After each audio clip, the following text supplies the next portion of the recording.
Olá, estamos iniciando mais um programa Pensando em Educação, uma iniciativa da UCIP Pira 21, Piracicaba, realizando o futuro, com apoio da TV Unimep e da Rádio Educativa. No programa de hoje, nós vamos conversar com o professor Eliezer Barreto César. Ele é voluntário da UCIP Pira 21 e coordenador deste programa Pensando em Educação. Hoje vamos repercutir o Plano Nacional de Educação. Particularmente, nesse momento, falar da universalização da educação, onde estamos e para onde iremos. Professor Eli, a partir do Plano Nacional de Educação para o decênio 2014-2024, onde estamos e para onde vamos? Eu diria o seguinte, professor Josué, antes de entrarmos nesse tema, é destacar o fato de que, apesar de nós termos um sistema político de mandatos de 5 ou de 4 anos, nós estamos pensando como país de modo estratégico. Sim. Isto é, pensando como Estado em planos que vão além do mandato, ou de mandatos. Planos que comprometem as autoridades do país, comprometem a população, comprometem o Estado, num projeto que vai além desta dimensão de mandato. Então, isso não é partidário. Não é um plano de governo. Não é um plano de governo. É um plano portanto, não é um plano de partido. De partido. Quer dizer, no fundo, como é que isso foi resolvido? Era um projeto que se iniciou em 2010. A Constituição hoje exige, que nós tenhamos planos decenais de educação. E aí os partidos se reúnem nas comissões do Congresso e vão processando até que eles possam votar a matéria. E quando votam, tem os destaques, tem as emendas. E então, é um processo construído coletivamente pelo PT, pelo PSDB, pelo PMDB. Quer dizer, é um projeto nacional que tem a contribuição de todos. Então, não é um programa de um deles, mas é um programa de Estado. Essa é a primeira questão, que eu acho que é uma novidade que a nossa Constituição de 88 estabeleceu. E esse plano já é o segundo. Sim. O primeiro já foi vencido. Então, agora, o segundo plano que, de certo modo, estabelece, então, metas. Isso é importante, que não é um plano teórico, com filosofias e tal. E pode ser dito também, professor Eli, que o plano ele começa a ser desenvolvido a partir de consultas locais, ou conferências locais, conferências regionais, Sim. conferências estaduais, até a Conferência Nacional. Sim. Ele vai e vem. Isso. Por exemplo, agora está voltando. Por exemplo, o plano estabelece, professor Josué, que cada estado construa a sua política estadual a partir das 20 metas nacionais. E que cada município do país estabeleça as suas metas, dialogando com as metas nacionais e as metas estaduais. Então, desce. E esses planos têm que ser aprovados pelos legislativos. Então, é a Câmara de Deputados Estaduais de São Paulo que aprovará o plano estadual, e é a Câmara de Vereadores de cada município aqui em Piracicaba, a nossa Câmara de Vereadores, que aprova este plano, essa política, como uma política, então, legal. Ela passa a ser, então, uma lei a ser cumprida e que, de certo modo, define... E independentemente de quem esteja ocupando o poder público. Exato. Inclusive, pode mudar o partido. Quer dizer, os programas de partido são diferentes, mas o plano de educação, ele transcende essas diferenças e ele é aplicado a partir da decisão da Câmara de Vereadores. É uma lei assinada pelo prefeito. Professor Eli, você considera que, conforme então a nossa Constituição determina a criação de planos decenais, um grande avanço na área da educação no Brasil? Sim, certamente, até porque este plano tem uma característica, professor Josué, que ele pretende superar uma das nossas lacunas, que é a fragmentação da educação, porque a nossa educação é fragmentada. Você tem educação infantil para bebês, tem educação infantil para crianças de 4 anos em diante, tem a educação fundamental, começa com 6 anos, depois tem o ensino médio dos adolescentes de 15 anos, depois tem a universidade, a pós-graduação. Isso tudo é fragmentado. Esse plano pretende dar uma dimensão de sistema, que todos esses fragmentos da educação nacional conversem entre si e estabeleçam entre si, então, uma convergência de ações. Isso é muito positivo, é uma novidade. desse plano, que de alguma forma, no plano municipal que está sendo concluído nesses dias, já aparece essa ideia de sistema, né? De se enxergar todos os elementos que compõem a educação como uma entidade integrada. Tá. E, professor Eli, então, e com relação a esse aspecto que nós colocamos para conversar no programa de hoje, a universalização, a ampliação do acesso à educação, todo esse processo de ampliação, de valorização e de inclusão de pessoas de diferentes regiões, diferentes camadas sociais na educação, né, na educação formal, em todos os seus níveis. Professor Josué, a nossa geração, a minha geração, eu sou um pouco mais velho que você, a nossa geração conhecia uma escola elitizada. Em pequenas cidades, onde eu inclusive morei, havia um ginásio estadual, umas 2 ou 3 escolas particulares, com os alunos que comportavam e a massa de crianças fora da escola. A escola não era uma prerrogativa de todas as famílias e de todas as crianças. Isso foi 40 anos atrás, vamos dizer assim. Com a universalização, que já se iniciou com essa Constituição de 88, esse processo já vem desde o governo do Fernando Henrique Cardoso, que é um processo que se deriva da Constituição de 88, esse processo já se iniciou. E nós já iniciamos, então, a implantação de novas escolas, de novos projetos no país como um todo. Claro que a grande ênfase inicial foi na educação fundamental, hoje chamada o ginásio antigo, né, educação fundamental, para crianças de 6, 7 anos em diante. A ideia era, então, focar essa idade e criar, então, programas, escolas em todos os países, em todo o país, nos estados e nos municípios, mais de um. Piracicaba hoje, por exemplo, tem mais de 100 unidades escolares públicas, sem contar as escolas privadas, as particulares. Então, este processo criou a possibilidade de que toda criança em idade de alfabetização, de 6 anos em diante, tenha vaga no país. Não é só aqui, Piracicaba, não é só no estado de São Paulo. Vale para a Amazônia. A Amazônia, por exemplo, nós sempre enxergamos, né, as crianças vindo de barco para aqueles centros escolares, porque então todas têm que estar alocadas em algum centro de estudos, em alguma escola, porque a universalidade já é uma realidade.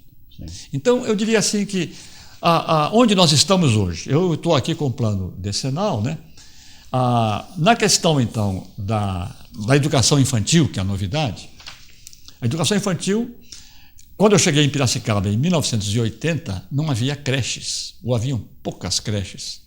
Haviam as creches privadas, algumas, e as públicas foram implantadas, né, nesses anos 80. A creche, que é a educação infantil, mas maternal, de 0 a 3 anos, né, ela tem no Brasil hoje 2.700.000 bebês matriculados. Só que nós estamos longe da quantidade das crianças todas nessa idade no país. E que necessitam de creche. Exato, e que necessitam de creche. Até porque a creche hoje é um instrumento de trabalho. Há anos atrás, a mulher não trabalhava. Era o marido que dava conta, né? Hoje, como a mulher também tem o privilégio e a oportunidade de trabalho, ela precisa de ter, então, o apoio do Estado, o apoio da sociedade para a guarda dos seus filhos. Então, a creche, além de ser um instrumento educacional, ela tem esse papel também de liberar a mulher para o trabalho. Ela vai de 2.700.000 alunos hoje, no final do decênio, está previsto, então, 4.800.000 crianças matriculadas no sistema. Quer dizer, veja você, então, a quantidade de escolas e creches que terão que ser construídas, a quantidade de professores a serem formados, a serem contratados, a quantidade de merenda escolar, de recursos educacionais que terão que ser gerados. Infraestrutura, quer dizer, a própria escola com a sua direção, com seus pessoal de apoio, né? Então, só que no final do período, em 2014, com 4.800.000 crianças previstas no plano decenal, você estará ainda com 83% apenas das crianças matriculadas.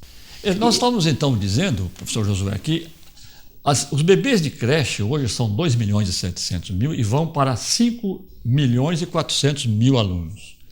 Os recursos hoje gastos com essa creche brasileira é de 8.500.000.000 de reais. Isso para o Brasil todo. Sim, isso é em nível Brasil. Em nível Brasil, que inclui, então, inclusive, as populações ribeirinhas, sim, inclui os quilombolas, onde estão... Comunidades quilombolas, tribos indígenas. Exatamente. Isso é todo o país. Então, vai de 8 bilhões neste ano para 16,8 bilhões daqui a 10 anos. É um investimento grande.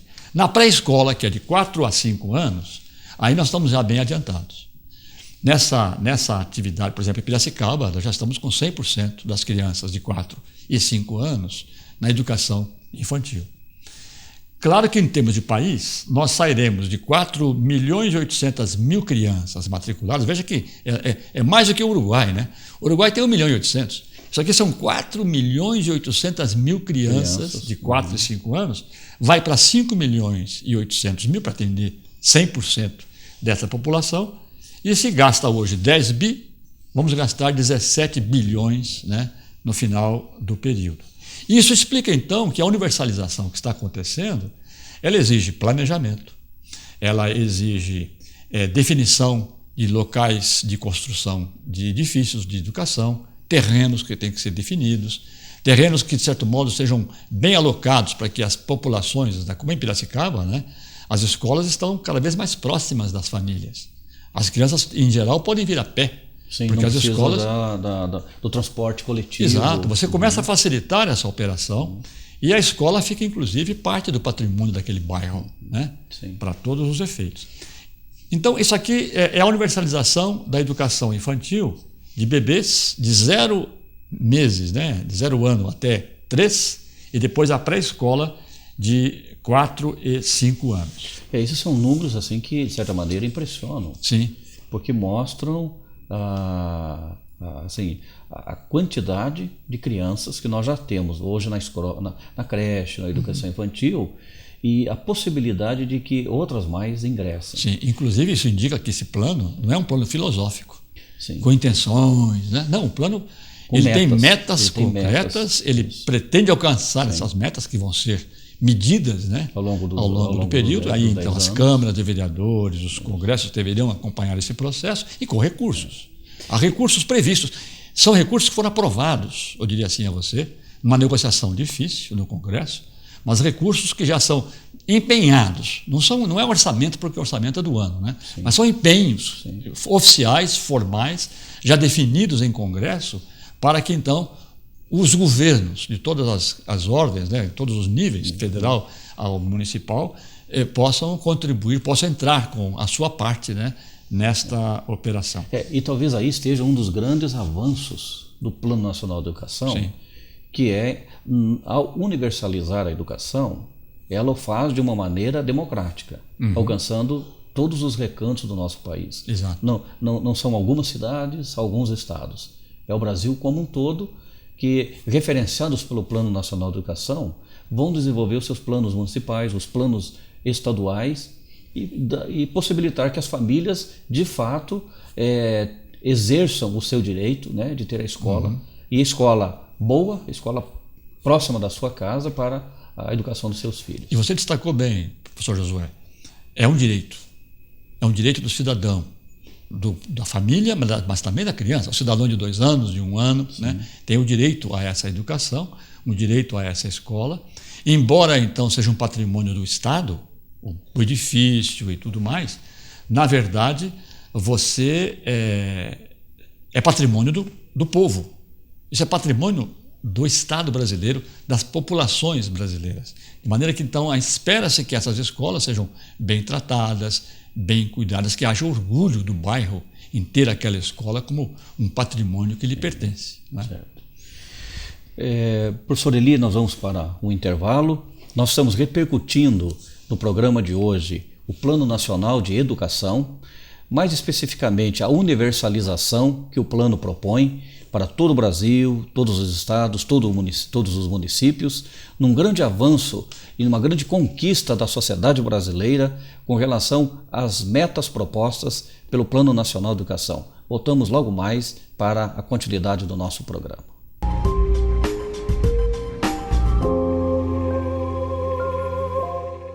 Deitado eternamente em berço esplêndido, ao som do mar e à luz do céu profundo. Fulguras, ó Brasil, florão da América. Iluminado ao sol do novo mundo. Do que a terra mais garrida. Teus risonhos lindos campos têm mais flores. Nossos bosques têm mais vida. Nossa vida em teu seio mais amores. Assine a petição pela lei do desmatamento zero. Eu assinei. E eu também assinei. Eu assinei. abrace essa causa. Assine.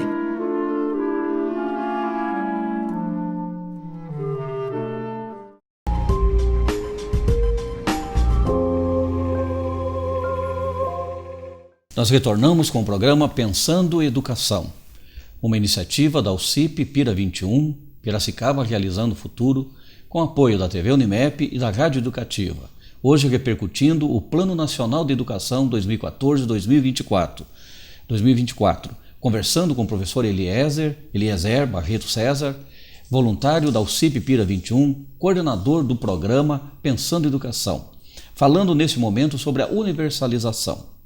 Nós conversávamos, professor Eli, sobre os números apontados para crianças que estão na creche, estão na educação infantil. Conversamos também sobre os valores aplicados e a serem aplicados até 2024, o que mostra que o governo, que a nação, que o país tem um plano nacional que tem uma perspectiva programática, ela tem plano. E nesse plano nacional, ela tem metas. E essas metas são mensuráveis, tanto no que diz respeito à quantidade como à qualidade. Nós estamos falando da universalização, ou seja, da quantidade, quantificando número de pessoas, investimentos, recursos, infraestrutura, escolas, creches. É todo um investimento que a sociedade brasileira que faz, porque com os recursos oriundos dos impostos, o governo federal, o governo estadual, o governo municipal aplica para atender aquele que é um direito de todos os brasileiros, estudar, e estudar numa boa escola. Exato. Nessa perspectiva, que outras metas também apontam essa universalização da educação? Professor Josué, note que tanto o maternal, creche, como maternal 4, 5 anos, nós estamos falando de crianças que não estão sendo alfabetizadas. É um processo preliminar, já há estudos feitos, indicando que nos países que adotaram esse modelo da pré-escola há mais tempo, o desempenho das crianças depois na educação formal é muito melhor. É uma novidade no país, nós estamos, de certo modo, esperando que ela também se traduza em qualidade. Na verdade, o que nós tínhamos até recentemente era uma meta de você ter, então, cada cidadão brasileiro ter pelo menos 9 anos de estudo, fora a creche e fora a educação infantil. Então, os 9 anos de estudo significariam, então, o que nós chamamos hoje de educação fundamental, aquela que vai dos 6 anos até os 14 anos. Na verdade, o que se espera é que todo brasileiro tenha pelo menos, no mínimo, esses 9 anos de estudo, que aí sim, da alfabetização até a aprendizagem da ciência, ou para ele ir para a universidade, para faculdades, ou para o mundo do trabalho, mas que pelo menos garanta-se ao brasileiro, a todo brasileiro, como direito, esses 9 anos de estudo. Como é que nós estamos hoje nessa faixa da educação fundamental para crianças de 6, hoje começa nos 6 anos, crianças de 6 até 14. Hoje nós temos 29 milhões, é um exército, Pensa que há muitos países que não têm essa população. 29 milhões de crianças matriculadas nessa idade de 6 a 14. Para onde nós vamos? Nós já estamos aí alcançados, professor Josué, a totalidade dessas crianças. Já há vagas no Brasil, o que é positivo, de norte a sul, de leste a oeste, para todas as crianças de 6 a 14 anos. Portanto, vamos chegar então daqui a 10 anos com 29 milhões e 100 mil. São só 100 mil crianças a mais, portanto, esta etapa está já avançada, só que ela tem que se qualificar. Hoje nós gastamos, com essa faixa de educação, 81,5 bilhões de reais. Quer dizer, onde, assim dizer, é quase é mais do que o orçamento anual da Petrobras para a maior empresa do Brasil. Então, 81 bilhões só para esse programa dos 9 anos, né, vai para 90 bilhões no final do período. Isso significa 1,86 do PIB nacional no ano, né? De modo que, então, é um processo. Agora, o que é que vai se avançar aí? Algo que se avança. Nós estamos no processo educacional brasileiro com atrasos da idade. Então, tem crianças que não estão se formando como se devia nesse período aos 14 anos. Vai para o 15, 16, 17 e até adolescentes estão ainda no sistema fundamental. O que se espera, então, é que 95% das crianças desse período estejam na idade certa. Isto é, que 95% das nossas crianças brasileiras terminem esta fase no ciclo correto. No ciclo correto, isto é, aos 14 anos. Que não passe, né, dos 14 anos. A outra meta que vai, então, avançando é a meta, então, mais difícil hoje no país, que é a do ensino médio. O ensino médio, então, é a educação que vai além da educação fundamental, até os 14 anos, e são aqueles 3 anos prévios à faculdade, se for o caso, ou que ajudam na formação profissional dos nossos jovens. Aqui já são jovens adolescentes. O problema é que, no caso do estado de São Paulo, quem é responsável por esse trecho da educação, esse pedaço da educação que é o ensino médio, é o Estado. O Estado enquanto Estado de São Paulo, o governo estadual.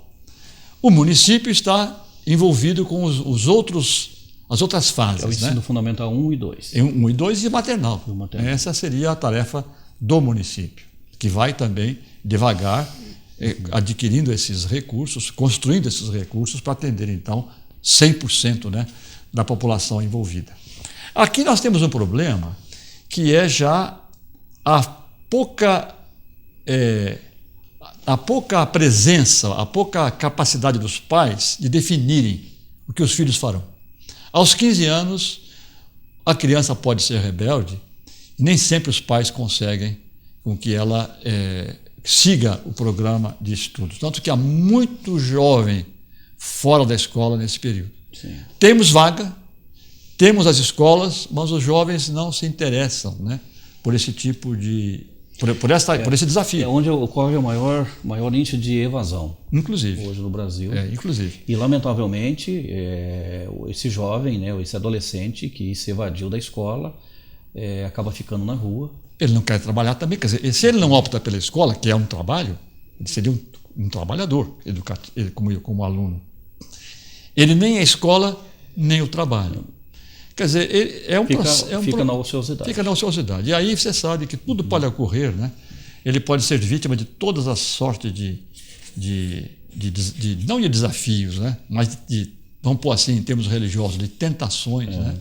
Para o crime, para a droga, para a falta de disciplina. E está ainda num processo de formação que nem sempre esse adolescente tem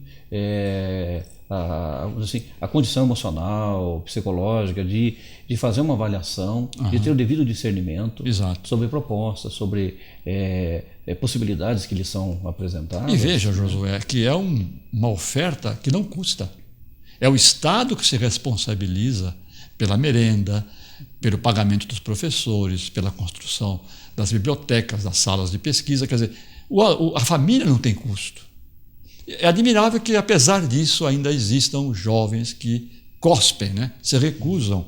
Mas como é que nós estamos hoje? Quantos alunos nós temos matriculados no ensino médio no país? São 8.300.000 matriculados.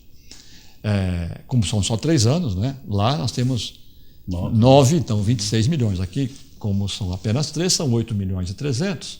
E se gasta nesta faixa 22 bilhões. Veja, já somando tudo que já está sendo gasto hoje, né? Você imagina o quanto se investe, né, em educação no país.